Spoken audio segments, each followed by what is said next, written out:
সুষ্ঠু এবং গ্রহণযোগ্য নির্বাচন আয়োজনের ব্যাপারে কমনওয়েলথের ব্যাপক আগ্রহ রয়েছে বলে জানিয়েছেন বিএনপির স্থায়ী কমিটির সদস্য আমির খুসরো মাহমুদ চৌধুরী।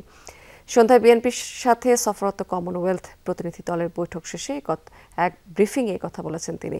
এ সময় তিনি আরও জানিয়েছেন যে নির্বাচনকালীন সরকারের কাঠামো কেমন হবে সেটি নিয়ে প্রতিনিধি দলের আগ্রহ রয়েছে।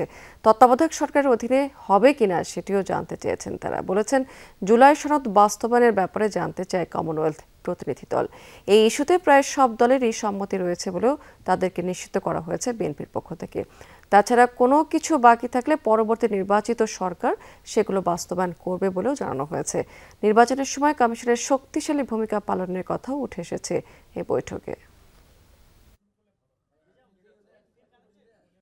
নির্বাচনকে সামনে রেখে কিভাবে এই নির্বাচনের দিকে আমরা এগিয়ে যেতে পারি এবং এই ট্রানজিশনটা নির্বাচনের মাধ্যমে আমরা ডেমোক্রেটিক অর্ডারে ফিরে যাওয়ার জন্য যে প্রক্রিয়াটা তারা মূলত ইন্টারেস্ট তাদের এখানে, এই প্রক্রিয়াটা কী হবে এবং এটা কত নিরপেক্ষভাবে আমরা এগিয়ে নিতে যাচ্ছি।